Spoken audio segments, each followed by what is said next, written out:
अपने पसंदीदा शो के फुल एपिसोड देखने के लिए अभी डाउनलोड करें दंगल प्ले ऐप।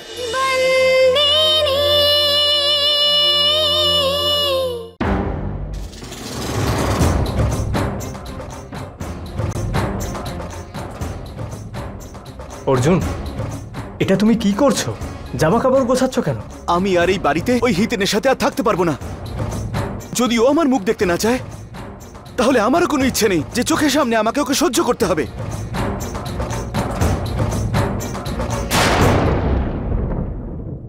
এই বাড়ি ছেড়ে যেও না অর্জুন। হতে পারে যে তুমি মালিকের ছেলে, ধর্মরাজ মাহিয়া বংশীর ছেলে। তুমি কোনো যায় আসে না যে আমি মালিকের ছেলে হই বা না হই, কিন্তু আমি এই বাড়িতে আর থাকতে পারবো না। আমি ওই হিতেনকে মারার চেষ্টা করেছি, কারণ কেউ আমার স্ত্রীর উপরে নজর দিক সেটা আমি সহ্য করতে পারবো না।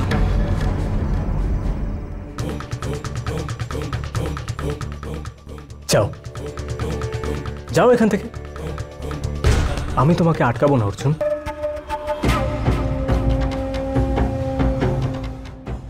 দেখো অর্জুন, তোমার কষ্ট আমার থেকে বেশি কেউ বুঝতে পারবে না এই বাড়িতে। আমি তো এই বাড়ির ছেলেই নই, কিন্তু তুমি নিজেই এসব ছেড়ে চলে যেতে চাইছো।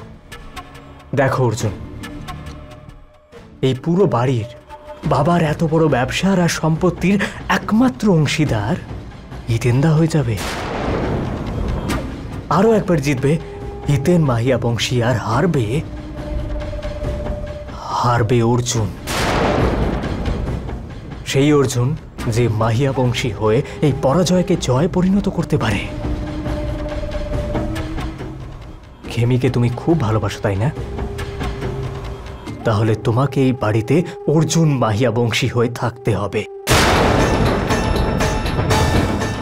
সেই সমস্ত সুখ, সেই আরাম আর সেই অধিকার যেটা খেমি শুধুমাত্র মাহিয়া বংশী পরিবারের বউ হয়েই পেতে পারে।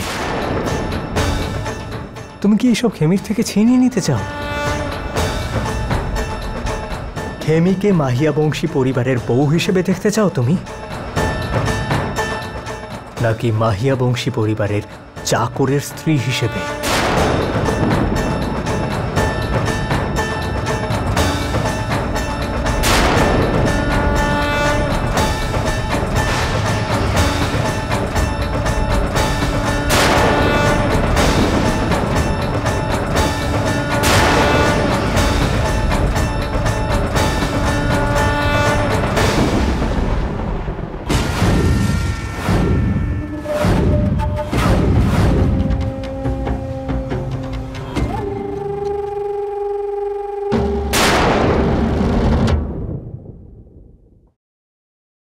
কি বললি তুই?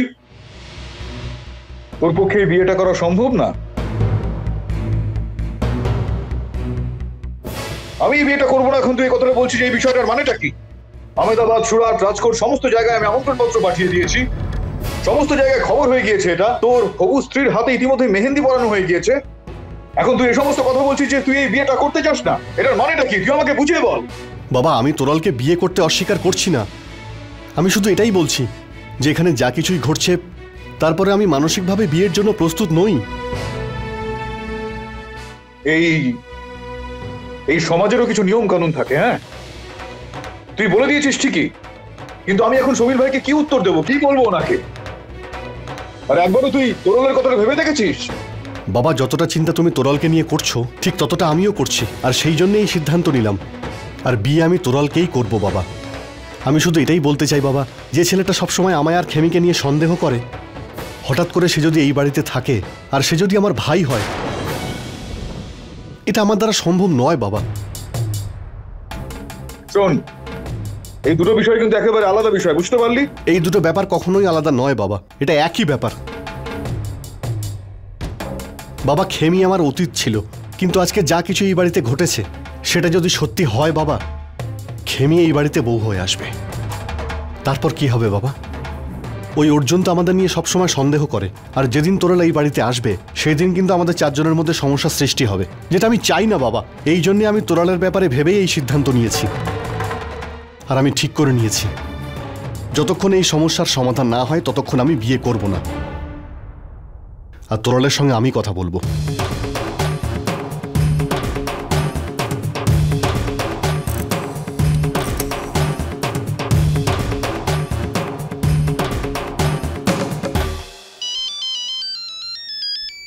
হ্যালো। হ্যাঁ তোরাল। হাই হিতেন, জানো আমি এক্ষুনি তোমাকেই ফোন করতাম। আচ্ছা এটা বলো, তোমাদের ওখানে বিয়ের আয়োজন কেমন চলছে? তুমি জানো আমার হাতে মেহেন্দি কি সুন্দর দেখাচ্ছে। তোমার সঙ্গে আমার দরকারি কথা আছে। কি? তোরাল, আমি তোমাকে বিয়ে করতে পারবো না।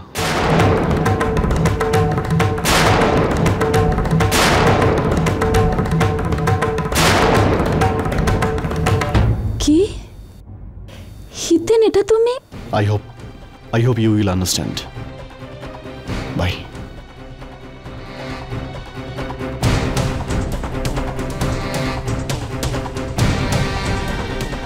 এতগুলো বছর ধরে যে মান সম্মান আমি অর্জন করেছি না, সেটা এই ছেলেটা সমিল ভাই ফোন করেছেন। কি বলবো আমি? বলে দে ভাই, কি বলবো আমি? দায়িত্ব জ্ঞানহীন ছেলে। একটু নাও তো, কথা বলো তো একটু মা। ধর্মরাজ বাবু, এ আমি কি শুনছি? তোরাল বলছে যে হিতেন বিয়ে করবে না বলেছে। আমি বসুধা বলছি। হ্যাঁ হ্যাঁ বলুন। হিতেন যা বলল তার জন্য আমি ক্ষমা চাইছি। আমরা এখন সবাই খুব দুশ্চিন্তায় আছি, আমাদের একটু সময় দাও। সব সমস্যা মিটে গেলে আমরা আপনাদের জানিয়ে দেব। আচ্ছা আচ্ছা ঠিক আছে, আমি পরে আপনার সঙ্গে কথা বলবো। আচ্ছা।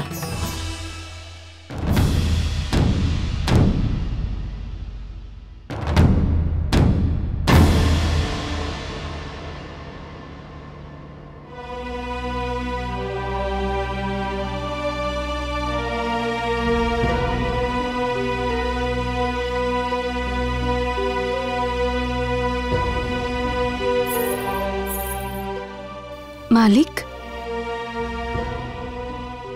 মালিক ওই কি হয়েছে? মালিক মালিক মালিক মালিক করে যাচ্ছে। কোনো কাজ নেই নাকি তোর?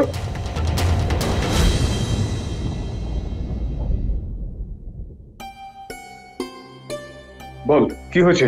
কিছু না মালিক, আমি ভাবলাম আপনি চিন্তিত। হ্যাঁ, তাহলে আমার সেই চিন্তাটা আরো বাড়িয়ে দিস না তুই। তুই তো কিছু বলতে এসেছিস এখানে আমাকে, তাই তো? তো সেটা বল না, কি হয়েছে? আসলে মালিক,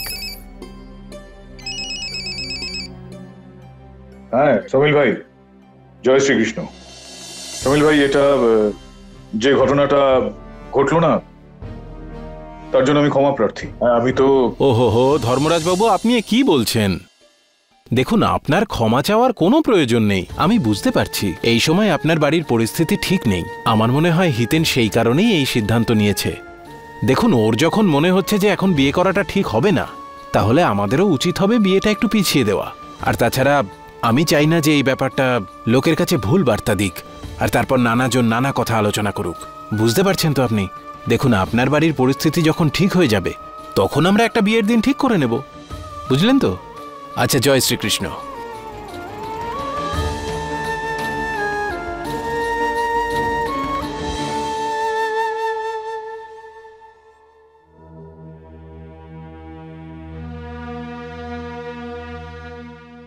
সমিল ভাই আমাদের এই হিতেন আর তোরলের বিয়েটা পিছিয়ে দেওয়ার কথা বললেন। আর এই সিদ্ধান্ত উনি নিয়েছেন হিতেনের এই ছেলে মানুষের জন্য। আমি বুঝতে পারছি যে শেষ মুহূর্তে এসে নিজের মেয়ের বিয়ে বাতিল করে দেওয়াটা কতটা কষ্টসাধ্য ব্যাপার ওনার জন্য।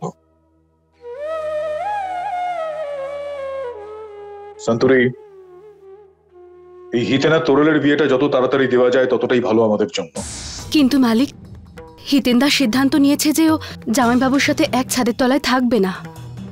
আর এরকম সিদ্ধান্ত নিলে বিয়ের কথা বলাটা আরো কঠিন হয়ে যাবে। একেবারে মূর্খ ছেলে হয়েছে। এরকমটা কেন ভাবছে আমি কিছুতেই বুঝতে পারছি না। আর এখনো তো এটা প্রমাণ হয়নি না যে ও আমার ছেলে, তাই না? কিন্তু একদিন তো এটা প্রমাণ হয়েই যাবে। এর আগে মালকিনের মতন দেখতে একজনকে মালকিন ভেবে সবাই ভুল করেছিল। এমন না হয় যে ওই আঘাতটা পাওয়ার জন্যে জামাইবাবুকে নিজের ছেলে না ভেবে আবার একটা ভুল করে বসেন। আর যদি এরকম হয় তাহলে শুধু জামাইবাবুর সাথে না, মালকিনের সাথেও অন্যায় করা হবে। হ্যাঁ, তোর কথাটা একেবারে ঠিক। এখন আমাদের এই যাবতীয় বিষয়গুলোকে ঠিক করার জন্য এই গোটা ঘটনাগুলোর অনেকটা গভীরে গিয়ে পৌঁছতে হবে।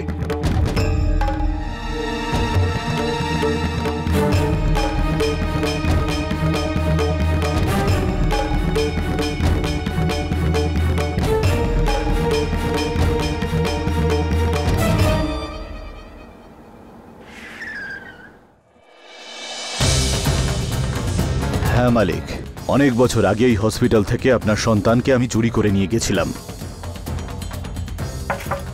নমস্কার মিস্টার মাহিয়াবংশী, আপনি এখানে? বলুন স্যার।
মিস্টার মাহিয়াবংশী, এই দেখুন, এখানেই আপনার বাচ্চার জন্মের সমস্ত তথ্য আছে।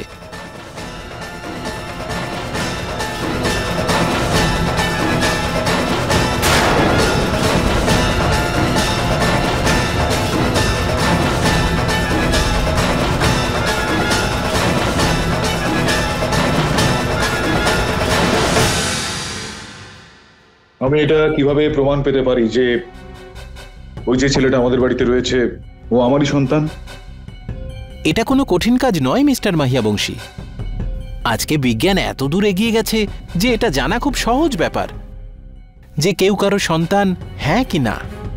সেটা কিভাবে? ডিএনএ পরীক্ষার মাধ্যমে। দেখুন ডাক্তারবাবু, যদি এগুলো কোনোভাবে সম্ভবপর হয় না, তাহলে আমার জীবনে একটা বড় সমস্যা দূর হবে। ঠিক আছে, আপনি সেই ছেলেটিকে এখানে ডেকে পাঠান যার পরীক্ষা করিয়ে আপনি এটা জানতে চাইছেন যে সে আপনার ছেলে হ্যাঁ কি না। আমি টেস্টের ব্যবস্থা করে দিচ্ছি। ঠিক আছে, অনেক ধন্যবাদ আপনাকে। জয় শ্রীকৃষ্ণ। অর্জুন, আমরা কাল সকালে এখান থেকে চলে যাব। যখন থেকে এসেছি সব উল্টোপাল্টা হয়ে যাচ্ছে। আমরা এই বাড়ি ছেড়ে কিছুতেই যাব না, আর তোমার সাথে কোনো অন্যায় আমি হতে দেব না। কি হয়েছে বলো তো তোমার, অর্জুন? তুমি তো আগে এরকম ছিলে না। যখন আমাদের বিয়ে হয়েছিল তুমি একদম অন্যরকম ছিলে, সহজ সরল ভালো মানুষ। যখন থেকে এখানে চাকরি করছো সবকিছু বদলে গেছে।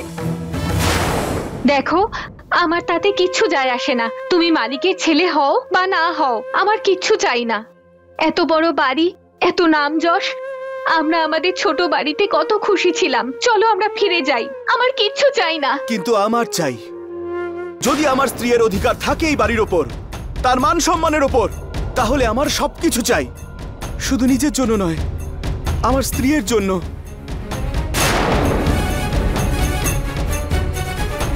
আর আজকের পরে কি করতে হবে আর কি করতে হবে না,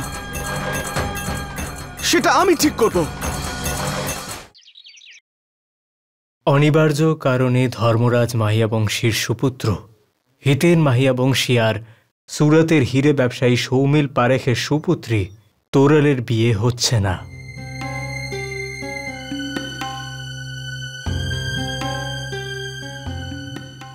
মলিকদা চা। সন্তু, তুমি খবর পড়েছ? খুবই খারাপ হলো এটা হিতেনদার সাথে। আপনি এগুলো ঠিক করছেন না মলিকদা? ঠিক করছি না মানে? তুমি কি চাও বলো তো? আমি তোমার মতো ফুঁপিয়ে ফুঁপিয়ে কাঁদবো? দুঃখ করবো কি এর জন্য? আমি এই বিষয়ে কথাই বলছি না। তাহলে কি বিষয়ে কথা বলতে এসছো? সেদিন জামাইবাবু হিতেনদাকে মারতে যাচ্ছিল। যদি পিসিমা না আটকাতেন তাহলে? তো মৌলিকদা, তুমি সব জানতে যে পিসিমা ওদের আটকাতে যাচ্ছে, সেটা জেনেও তুমি ওনাকে ভাড়ার ঘরে বন্ধ করে দিলে। হ্যাঁ মৌলিকদা, আমি নিজের চোখে দেখেছি যে তুমি পিসিমাকে ভাড়ার ঘরে বন্ধ করেছিলে।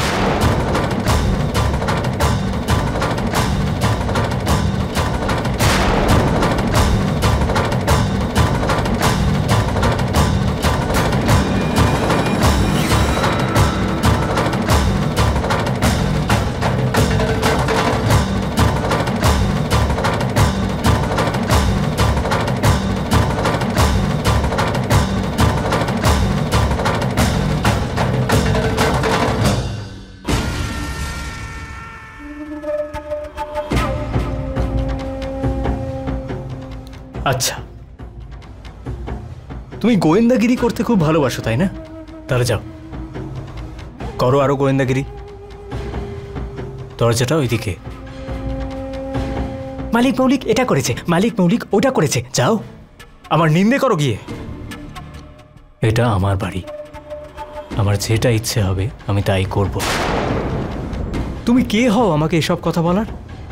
এই মালকিন মালকিন খেলা আমার সাথে খেলো না, অন্যদের সাথে গিয়ে খেলো, বুঝতে পেরেছো?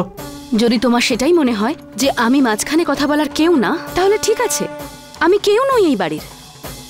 কিন্তু তুমি তো এই বাড়িরই ছেলে, তাই না? আর সেটা মনে রেখেই তুমি যে অন্যায় কাজগুলো করছো সেটা করো না। পাপের পথে চলার সময় যেমন আওয়াজ হয় না, তেমনি ন্যায় আর সত্যের লাঠিতেও কোনো আওয়াজ হয় না। এই কথাটা মনে রেখো মৌলিকদা।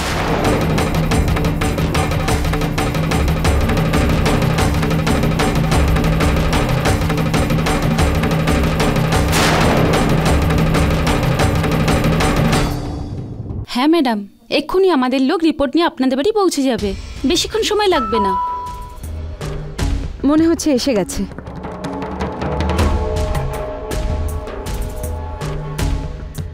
নমস্কার ম্যাম, আমি হসপিটাল থেকে ধর্মরাজ মাহিয়া বংশীর জন্য এই রিপোর্টটা নিয়ে এসেছি। হ্যাঁ দিন আমাকে।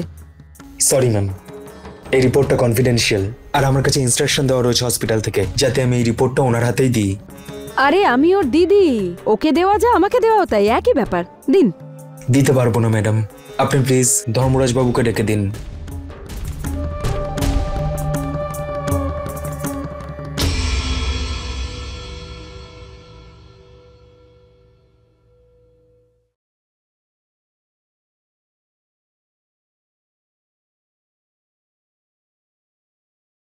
কে তুমি? Good morning sir, mister Dharmaraj Mahiya Banshi. হ্যাঁ আমি। কি হয়েছে? স্যার আপনার জন্য হসপিটাল থেকে ডিএনএ টেস্টের রিপোর্ট নিয়ে এসেছি স্যার।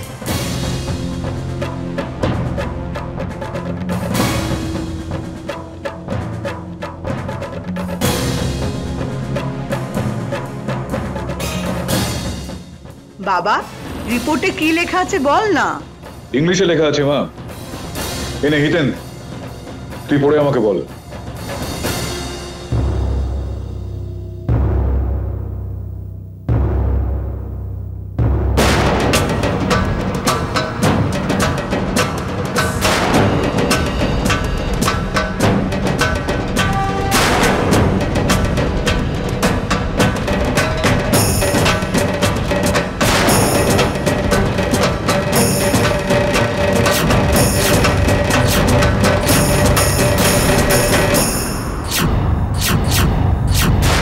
তাড়াতাড়ি বল না। আরে বল না, কি লেখা আছে?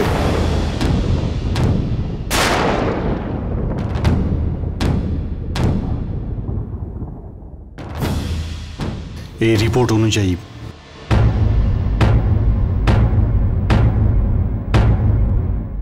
অর্জুন তোমারই সন্তান।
যে মেয়েটা সম্পর্কে তোর মাসি হয় তার সঙ্গে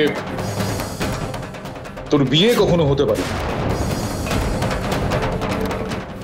ভাগ্য এ কোন খেলায় মেতেছে। এর আগেও একবার বাড়িতে কত সমস্যা তৈরি হয়েছিল, আবারও সেই এক ঝড় এই বাড়ির দিকে কেন এগিয়ে আসছে? কি হবে বা দিদির এই সম্পর্কটার?